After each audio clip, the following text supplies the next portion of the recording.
aujourd'hui, on accueille le coach de Saint-Priest qui était déjà passé nous voir l'année dernière, Mika Napolitano. Merci de te joindre à nous pour un peu débriefer ce match avec donc une victoire de Saint-Priest hier. Et bon, on va en reparler, mais après que Toulon est comme souvent ouvert le score et se fait rejoindre et puis finit par se faire dépasser. Bah, coach, déjà, bah, tout simplement, hein, un peu ton analyse un peu du match. Qu'est-ce que tu as retenu de ce match, de ton équipe et peut-être un mot sur Toulon aussi, si tu en as envie. C'était un match, on va dire, assez rocambolesque sur la première mi-temps, puisque il y a deux buts qui ont été marqués des deux côtés qui étaient quasiment, on va dire, évitables. On fait plutôt une bonne entame parce qu'on allume la première mèche à la deuxième minute. Ouais. Et derrière, j'étais un peu assez déçu de notre première mi-temps parce que alors soit c'était l'organisation de Toulon qui nous a un peu gênés au départ du match. On n'a pas forcément développé notre jeu comme on l'avait fait sur les matchs précédents. Est-ce que aussi le changement de surface avait fait quelque chose? Je sais pas. En tout cas, Toulon nous a pas mal gêné dans les ressorties de balles et s'est nourri de nos quelques pertes. Il a plutôt bien joué les transitions sur la première mi-temps. Il y a des grosses situations. On a un sauvetage sur la ligne, on a un arrêt de notre gardien aussi sur la ligne. Ouais. Donc, et voilà. Et puis après, on se fait punir sur une relance, une mauvaise compréhension entre notre gardien et notre défenseur. Diarra joue bien le coup. Ouais. C'est vrai que c'est un cadeau, hein, celui-là. Hein, Ouais, voilà, pour c'est un cadeau. Et puis, c'est des choses que je dis souvent aux joueurs. Aujourd'hui, dans notre position à nous, faire des cadeaux, il faut qu'on évite. Il faut qu'on évite de donner des munitions aux adversaires pour se faire punir. Malgré ça, on a quand même gardé la tête froide et on a reçu, continuer à jouer, obtenir un penalty derrière dans la foulée. Qu'on a nous aussi raté, qu'on a tiré au-dessus du stade, Ouais. qui n'est pas dans son habitude malheureusement, mais bon, c'est comme ça. Et derrière, voilà, sur un ballon assez anodin dans la profondeur, une mauvaise appréciation, je pense, entre Soli et Dilo, et Ben Mida vient mettre Ouais. et ça met un Ben, 7. Donc, ces buts, il n'y a rien à faire. Hein. Ces buts avant la mi-temps, c'est toujours bon à prendre pour celui qui le marque et c'est toujours très mauvais pour l'adversaire et en l'occurrence là, pour le Sporting. Hein. Ça a été ouais. la très bonne. C'est le vrai tournant. Hein. C'est la très bonne idée de marquer juste avant la mi-temps. Pour vous, c'est le top, quoi.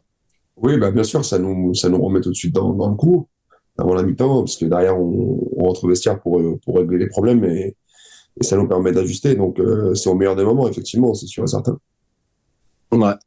Et après, ta seconde mi-temps, parce qu'elle a coïncidé, nous, avec nous, notre pire mi-temps, et on va y revenir avec Jérôme, mais un banc qui était alléchant sur le papier, mais qui a été catastrophique au final, et on en reparlera. Mais je te laisse la parole pour ta deuxième mi-temps, comment tu la vois par rapport à ta première.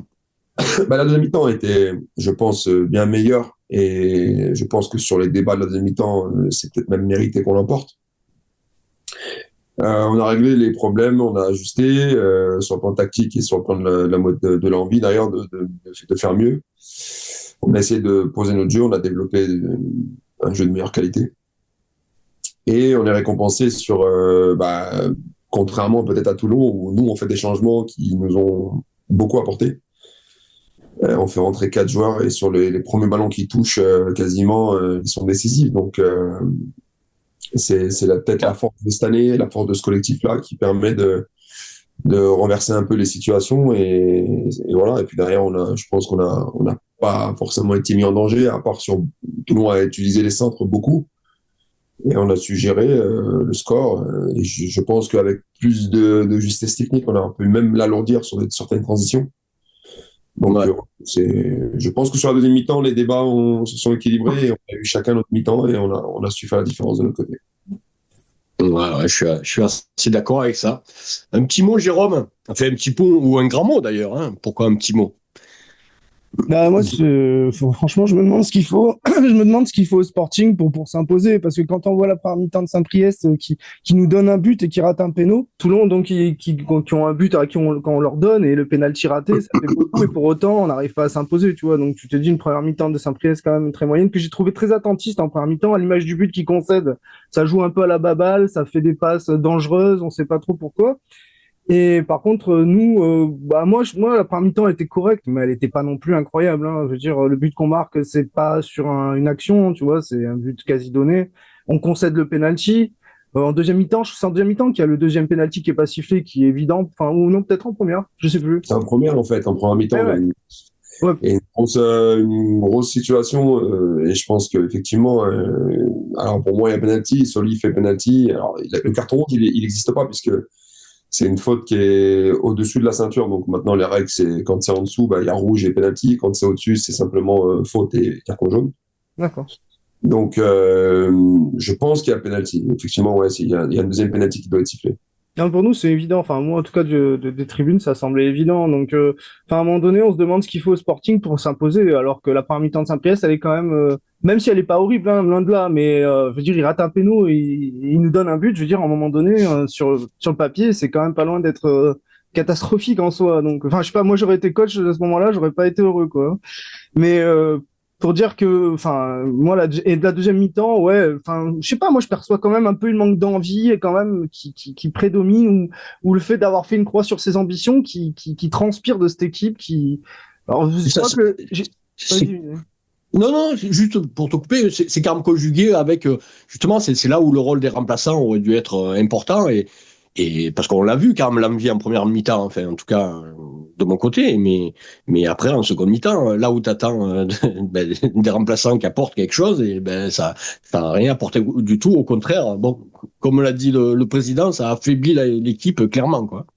Il y a que Raymond que je dis pas qu'il a fait une bonne rentrée, mais disons qu'il a fait une Pas rentrée l'envie, quoi. à peu près honnête par rapport aux autres. Rivière, Nourri, qui c'est Viala et j'en oublie un autre. Non, ou je les ai tous cités. Non, j'en oublie un parce que je crois qu'il y en a 5 qui sont rentrés. Bon, voilà, ça a beaucoup compté. Je te laisse poursuivre. Non, mais moi, franchement, honnêtement, enfin, au fur et à mesure du match, j'étais un peu au niveau de l'équipe, quoi. C'est-à-dire, j'étais de moins en moins concerné. C'est vraiment cette sensation qui transpirait. Et je t'avoue, Ouais. le match, sur la fin, tu discutes avec les copains, quoi. Ça devient anecdotique, même la défaite, si ce n'est qu'elle nous mène vers vers le fin fond du classement et vers une fin de saison, on va finalement jouer le maintien. Après, c'est pareil, hein. Tu parlais de Claude Joy, l'actionnaire du club, qui monte du doigt des joueurs, etc. Enfin, faut arrêter de personnaliser déjà les responsabilités. Et déjà, lui, c'est un actionnaire, c'est pas un coach. Il a rien à dire. Il y a rien qui doit sortir du vestiaire à ce niveau-là. En plus, franchement, enfin, on sait très bien que le premier responsable, c'est lui. C'est lui qui nomme les gens. Ça fait 15 ans qu'il est là. Son travail, il est désespérant. C'est catastrophique ce qu'il a fait au club. Il a rien fait, en fait, en 15 ans. Donc, moi, quand j'entends les plus gros coupables ouvrir leur gueule, ça me sidère. Moi, je suis sidéré. Ouais. Et j'avoue que quand je vois ces interviews, enfin, je commence à développer un bon sens de l'humour, donc ça va, je le prends avec le sourire aujourd'hui, mais c'est sidérant d'entendre quelqu'un autant dans le déni, quoi. Le mec qui accuse tout le monde sauf lui, alors qu'il est le principal responsable, c'est quand même Ouais. dramatique, quoi. C'est dramatique. Et tu me laisses, en disant ça, tu me donnes l'opportunité de dire que moi, maintenant, à partir, je crois que d'aujourd'hui, je vais avoir beaucoup de mal je sais pas si cette émission elle va perdurer parce que j'ai plus envie de parler de coach et des joueurs, en fait. J'ai plus envie de parler de ça parce que c'est anecdotique, et c'est anecdotique et tellement secondaire par rapport à la vraie situation du club. Pourquoi on en est là? Je pense que aussi pourquoi les coachent peut-être mal, pourquoi les joueurs peut-être jouent mal, ben parce qu'il y a tout un environnement. Enfin, quand tu rentres dans ce club, il y a rien de bien, il y a rien de sain, il y a rien de cohérent, de compétent, etc. Je suis désolé pour Michael, hein, ça fait un peu, on règle un peu nos comptes et on parle un peu moins football, mais là c'est vrai que on est à un moment un peu peut-être charnière là où vraiment bon, trop c'est trop et bon c'est bien beau de se dire lui il est rentré il a rien fait etc. Bon c'est très bien on peut rester là-dedans mais c'est quand même compliqué de faire semblant de croire que qu'il y a une analyse un peu footballistique à faire alors qu'en fait non finalement non ou en tout cas très peu parce que la situation est telle que il peut pas se passer grand-chose, si ce n'est à la tête du club, si on veut vraiment un peu espérer, parce que vraiment, encore une fois, parler des joueurs d'entrant, bon, ça a été factuel hein, sur hier, mais le mal est tellement plus profond et quand on voit aussi comment le président, enfin, l'actionnaire majoritaire parle de Courbis aussi. C'est quand même. Ah, Ça, il y a plus un sentiment de honte que d'autres choses, quoi. Ah, mais tu te rends compte, quand le mec, la seule anecdote qu'il arrive à nous parler, c'est la prison, quoi. C'est un fabuleux, ce gars. Il est fou, quoi. À partir de quand tu parles d'un mec aussi historique au club, la première chose qui te vient à l'esprit, c'est la maison d'arrêt? Non, mais il est sérieux, lui. Mais t'as vu ça où, quoi? Son bilan est Mais pas pas si. terrible.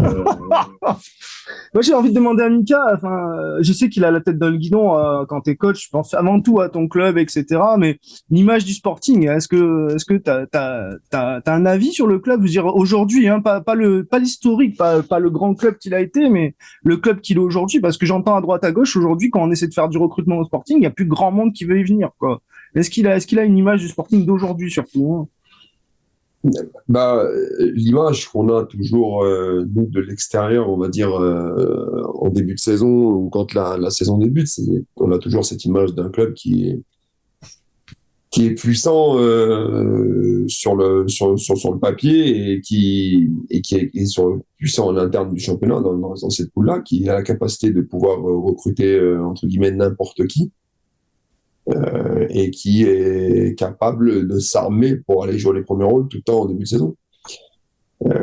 Après, ça fait 2 saisons aujourd'hui parce que moi ça fait 3 ans maintenant que je suis à la tête de l'équipe première et même si j'ai été joueur par le passé et que j'ai évolué beaucoup contre Toulon, mais ça fait 2 ans que je suis dans la poule entraîneur et bah, force est de constater que ils ont du mal à mettre ce projet-là en place pour pouvoir jouer les premiers rôles. Alors, comme on disait en amont de l'émission, quand on veut, je pense, s'armer pour aller jouer la montée, il y a beaucoup de paramètres à prendre en compte. Et c'est pas simplement le terrain, je pense, c'est pas simplement aller chercher tel joueur et les mettre sur le terrain et ça va fonctionner. Alors, il y a quelque chose à construire, il y a un collectif à construire, il y a des relations à construire, que ce soit en interne dans la direction, en interne chez les joueurs, dans le staff. Montrer une certaine sérénité dans le club. Et ça peut pas se construire du jour au lendemain parce qu'on va décider de faire un certain recrutement ou aller chercher je sais pas, un entraîneur. Enfin voilà, je parle pas de Momo Sadani, ça n'a rien à voir avec Momo Sadani, mais parce que Momo Sadani a eu des très bons résultats par le passé dans les clubs où il est passé. Bien sûr. Donc, c'est pas forcément le coach en lui-même qui est mis en cause. Non. Donc, alors oui, il en est peut-être responsable au niveau des résultats aussi, mais bien sûr, mais je pense que c'est un ensemble de choses qui fait qu'aujourd'hui, pour essayer de monter, on le voit avec Cannes, concrètement, on le voit avec Créteil, c'est des clubs ultra puissants aujourd'hui qui ont des budgets énormes, qui pour autant, voilà, hormis Cannes peut-être qui relève la tête aujourd'hui, mais l'année dernière c'était très difficile. En début de saison, c'était très difficile. Pour jouer une montée, il y a beaucoup de choses. Et aujourd'hui, est-ce que tout le monde met tous les ingrédients de son côté pour y arriver? Peut-être pas, parce que on voit les résultats. Donc, ouais, de l'extérieur, nous, on a une image toujours d'un club qui est toujours présent, qui est un club habitué de ce championnat-là, qui est quand même difficile. Moi, je sais que quand je viens jouer à Toulon, ça reste quand même difficile de venir ici. C'est toujours compliqué. Ouais, mais bon. Alors après, les scénarios font que les matchs, voilà, ça peut tourner d'un côté comme de l'autre. Ils ont été capables d'aller faire un résultat à Rumi, qui était leader. Ils ont mis des ingrédients. Quand on a vu le match, voilà, ils ont mis des ingrédients. Maintenant, est-ce que tout le monde tire dans le même sens? Est-ce que tous les joueurs tirent dans le même sens? Est-ce que le collectif vit bien? Ça, je peux pas le dire. Je suis pas en interne, donc ça c'est.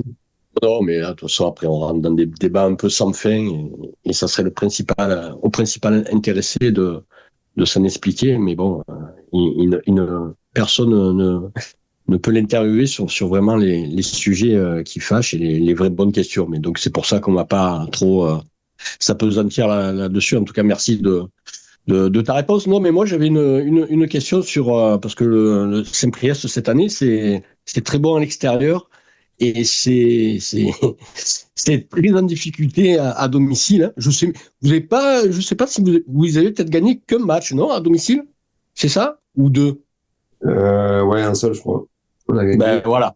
On a gagné. Et bon, alors, la question, que tout le monde dirait à quoi tu l'attribues, comment ça se fait. Mais au-delà de ça, bon, tu en as évidemment conscience, ça doit être enrageant, c'est c'est- forcément psychologique, Écoute, difficile à expliquer ça. Si tu avais la réponse, tu nous la dirais, hein, je pense. ouais, bah forcément, bah, c'est parce qu'il y a un aspect psychologique sur le fait de jouer à domicile.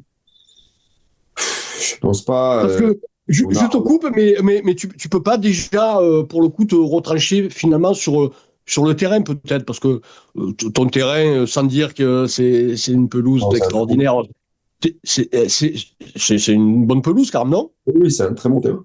C'est un très bon terrain. Voilà.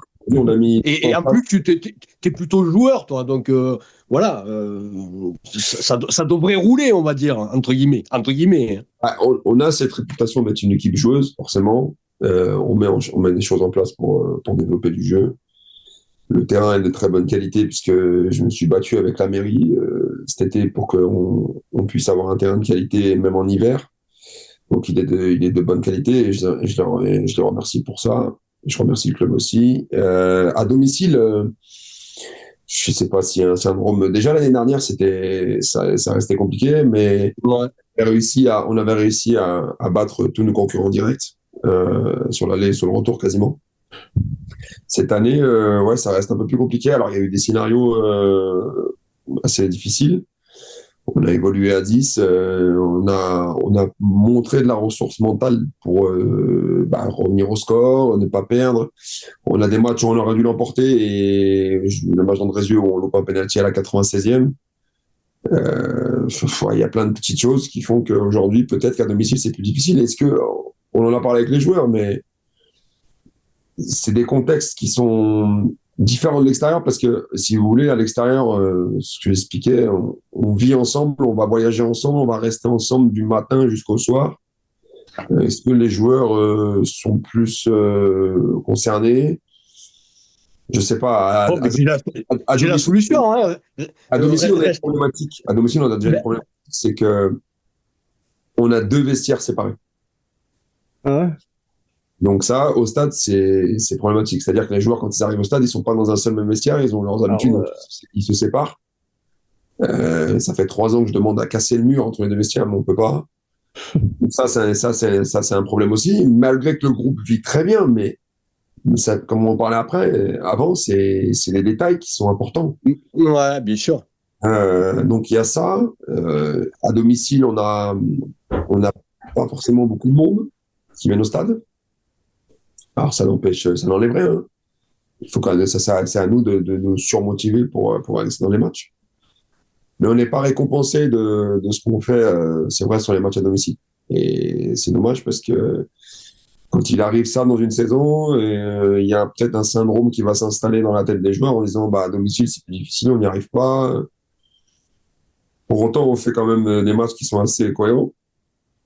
Il y a certains matchs où on n'a pas existé, mais c'est rare qu'on n'ait pas existé sur la totalité d'un match. La On, seule, c'est Bon, la seule souvent, vic- pardon. La seule victoire, c'était face à Créteil, du coup 1-0 à domicile. Voilà. on fait match nul, ouais. c'est juste 3-3 alors qu'on est mené 2-0 et on est à 10 contre 11. On a 2-2, ouais. On revient à 2-2, après on est mené 3-2, on fait 3-3. On est mené 1-0 contre Limonest, on égalise et derrière c'est une mi-temps à sens unique, on a une tonne d'occasions, on n'arrive pas à marquer. Andrézieux, pareil, on fait un partout, on a été tiré à la 96e. Hormis Cannes, qu'on a, je pense, trop respecté, on a laissé jouer, on perd 1-0. Et hier, qui était le premier match du championnat, on prend un penalty. C'est les deux matchs où je pense qu'on mérite de perdre, mais sinon, il y a plein de matchs qui auraient pu basculer de notre côté. Malheureusement, c'était pas le cas. Sinon, j'ai entendu ton interview d'après-match. Donc, Saint-Priest, c'est un petit budget, tu disais. Et c'est le maintien avant tout chaque saison, du coup, pour le coup. Ah ben, j'ai aucun Vraiment. objectif de jouer le haut du tableau, ça c'est une certitude. Après, dans le foot, on sait pas ce qui peut arriver, Oui. hein. Malheureusement, c'est comme ça, on va dire. Mais bien sûr, petit budget, plus petit budget avec Saint-Maur et Rousset. Et derrière, je crois qu'il y a Istres aussi qui arrive, ce qui est un peu plus haut que nous. Mais la masse salariale, le budget général du club, déjà, si je te dis pas de bêtises, je crois que c'est 1,5 million, général. Et sachant que nous, on est un club qui est formateur, c'est-à-dire qu'il n'y a pas que l'équipe première qui compte dans le club. Il y a les 17 ans nationaux, il y a les 19 ans nationaux. Et il y a toutes les équipes de jeunes qui sont au plus haut niveau. Il n'y en a aucune qui est au niveau R2, ils sont toutes au niveau R1. Donc du coup, c'est un fonctionnement qui est assez difficile parce qu'on a une section sportive aussi, féminine, masculine. Donc c'est beaucoup de moyens mis en place chez les jeunes et dans la formation. Donc le club ne vit pas qu'au crochet de l'équipe première. Et c'est aussi pour ça qu'on n'a pas la capacité aujourd'hui de pouvoir mettre beaucoup d'argent sur l'équipe première pour se développer un peu plus. Ouais. Mais du coup, tu as beaucoup de jeunes du centre ou pas en équipe première aujourd'hui? Alors, on en a fait monter. Nous, cette année, on a un effectif. Par rapport à l'année dernière, justement, comme on a eu une baisse de budget, on a dû réduire l'effectif. L'année dernière, on était 26 joueurs de champ plus 3 gardiens. Cette année, on est 21 joueurs de champ et 2 gardiens. Et dans les 21 joueurs de champ, on a 4 jeunes. D'accord. On est 17 joueurs, entre guillemets, assez confirmés pour évoluer dans le championnat. Et du coup, en termes de pression, il y en a toujours parce un entraîneur, il veut pas être celui qui a fait descendre l'équipe, mais en soi, c'est pas forcément. Alors, la pression au quotidien, elle n'est pas comme d'autres clubs, comme Cannes, comme Créteil, voilà, où il y a des moyens qui sont mis en place pour jouer à la montée. Le président nous laisse travailler dans la sérénité parce qu'il sait très bien que on va dans la saison avoir une série peut-être négative. On sait qu'on va la vivre. Mais par contre, ce qui est bien, c'est que nous, on est prêts à ça, en fait. C'est-à-dire que le staff est prêt à ça, les joueurs sont prêts à ça. On anticipe les choses. Et quand il y a des turbulences, on est capable de vite réagir et de ne pas trembler. Et sur le terrain, de montrer de la sérénité. Donc, on sait qu'on va jouer un maintien et on est prêt à ça. Donc, ça fait partie des choses qu'on doit mettre en place au quotidien. Et c'est un discours qu'on a fait donc. Du coup, la question elle se pose par rapport au Sporting, qui est un club ambitieux et qui n'est pas censé être prêt à jouer le maintien. Tu penses que ça peut peser sur une fin de saison, limite jouer contre le Sporting et par rapport à des équipes comme vous qui êtes entre guillemets préparées, quoi? Ben c'est sûr que c'est pas évident et c'est pas facile à gérer. Si les résultats ne s'enchaînent pas positivement, ouais, ça peut être compliqué sur la deuxième partie de saison parce que on sait tous que quand on a passé la phase aller, derrière c'est un nouveau championnat qui commence. Et toutes les équipes vont être difficiles à manœuvrer parce qu'il y a des points à prendre, il y a un maintien à aller chercher. Donc ça va donner des matchs peut-être plus fermés, plus difficiles. Donc oui, jouer un maintien, c'est pas évident, il faut être prêt à le faire. Ça, c'est sûr. Mais moi c'est sur ça que je voulais un peu revenir. C'est un coach, il est dans un club où c'est un petit club, il a peu de moyens, mais normalement, il n'a pas de pression, ou en tout cas pas trop.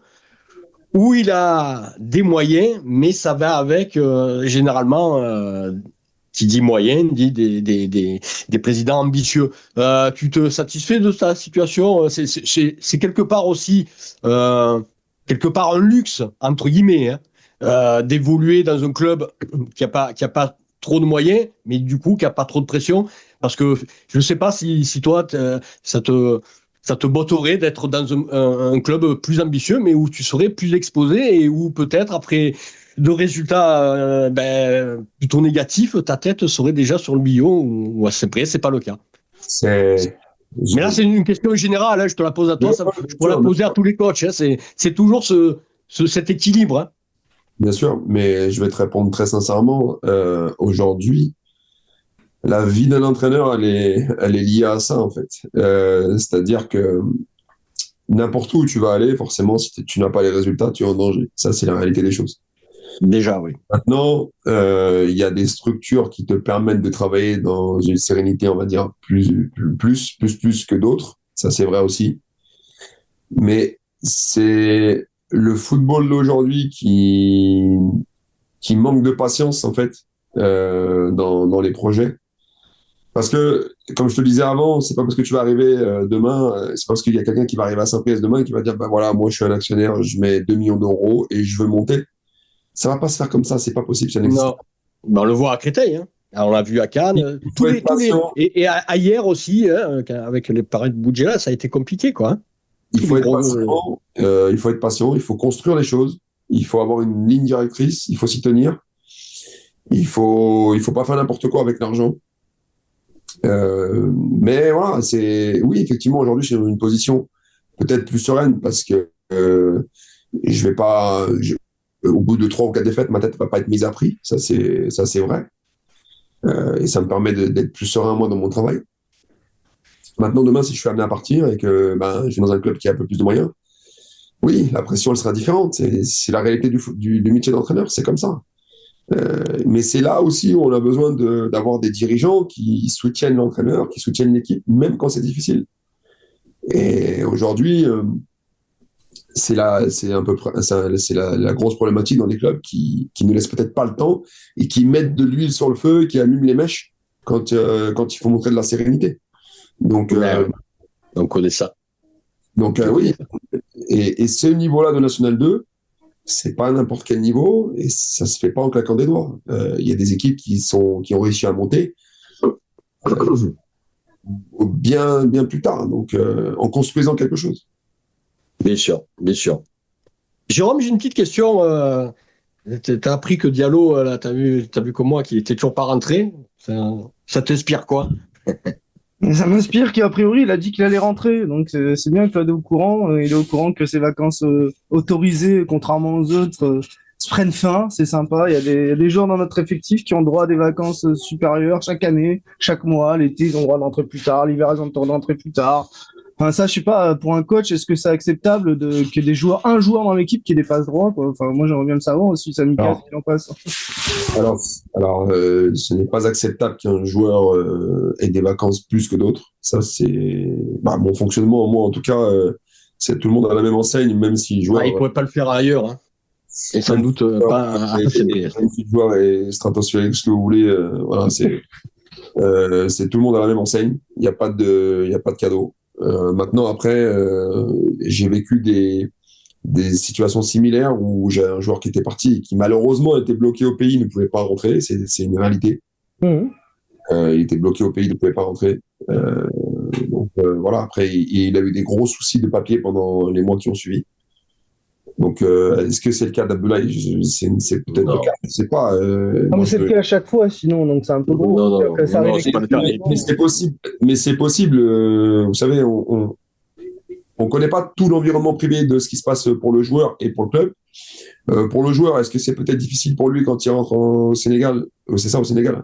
Je crois, ouais. Je semble. Peut-être quand il rentre au pays, est-ce que c'est difficile pour lui parce que il y a la famille qui est là? Est-ce qu'il faut l'aider? Est-ce qu'il peut rentrer?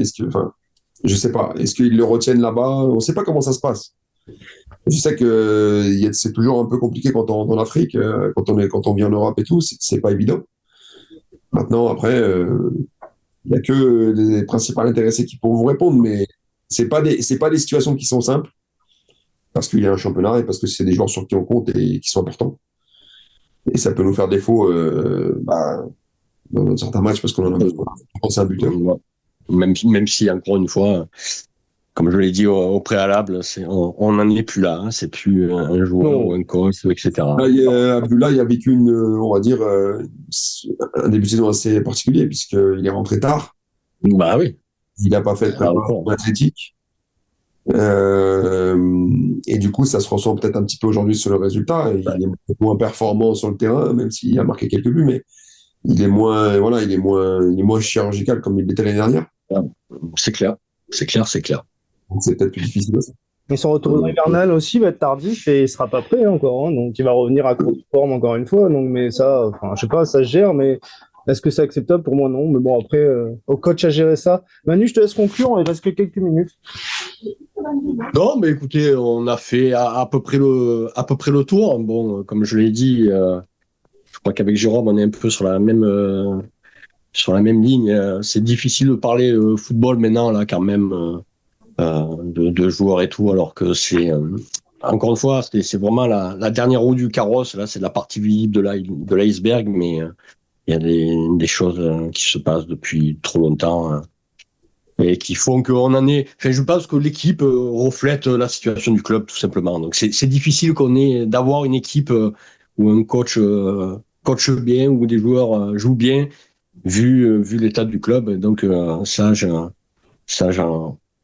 ça paraît tellement évident, mais donc maintenant ça va être difficile pour nous de parler football. Surtout après des défaites encore plus, hein, évidemment, mais quand même. Mais sinon, si on devait pas, moi ce que je retiendrai du match de hier soir, pour le coup, c'est vraiment le banc qui a été catastrophique. Et malgré tout, moi j'ai un petit bémol à mettre sur notre gardien qui, pour moi, est quand même bien responsable sur les deux buts ou assez passif comme souvent. Un petit mot de la fin. Ton prochain match, Mika, et un petit mot de la fin. Mon prochain match, concurrent direct, on reçoit Bobigny à domicile. Intéressant. Donc il va falloir gagner parce qu'on s'est rendu compte. Qui viennent de l'emporter, tu l'as suivi hein, à l'étoile, évidemment. On l'a dit hier soir, toutes les équipes du bas ont gagné, que ce soit Grasse, Bobigny, Créteil. Ouais. Donc c'est un championnat qui est très difficile, on le sait, et voilà. Et je sais que Toulon va aussi avoir un match compliqué à Grasse la semaine prochaine. Ouais. Qui viennent de l'emporter à Rumilly, hein, incroyable. Et tout le monde peut battre tout le monde dans le championnat, tout est possible. Donc je leur souhaite le meilleur pour la suite du championnat, en essayant de gagner le plus de matchs possible. Je ne sais pas où ils se situeront à la fin. L'année dernière, on sait qu'ils ont fini 3e, donc on ne sait pas ce qui peut arriver. Donc écoutez, je pense que ce championnat est très loin d'avoir délivré tous ses secrets. Il reste 15 matchs, donc il va falloir y aller chercher les points. Oh, c'est clair. Jérôme, RAS? Non, la semaine prochaine. Je sais même pas contre qui on joue la semaine prochaine. Ah si, Grasse. Grasse. Pour un match pour le maintien, parce qu'aujourd'hui, c'est ce qu'on joue. Comme un moment, enfin, à part l'année dernière, on a réussi à finir 3e miraculeusement, mais sinon, ça fait un moment, on commence à s'y faire. Hein. Les bas de tableau. Voilà. Une belle tradition maintenant qui s'installe. Une belle habitude. Je te laisse conclure, Manu. Écoutez, voilà. Hein, merci. On va vous quitter. Merci à Mika encore hein, d'avoir participé à l'émission avec nous. Et puis, écoutez, on va essayer de se motiver pour la semaine prochaine, en espérant pas faire un débrief après une défaite, parce que c'est encore plus compliqué. Même après une victoire, c'est compliqué. Alors, imaginez après une défaite en ce moment. Et puis, en espérant qu'il se passe un peu quelque chose autour du club, parce que là, c'est assez désespérant. Hein. C'est assez désespérant. Une bonne journée à tout le monde. Et puis, on se retrouve au plus vite. Merci, Jérôme, et encore merci, Mika. Merci, au revoir.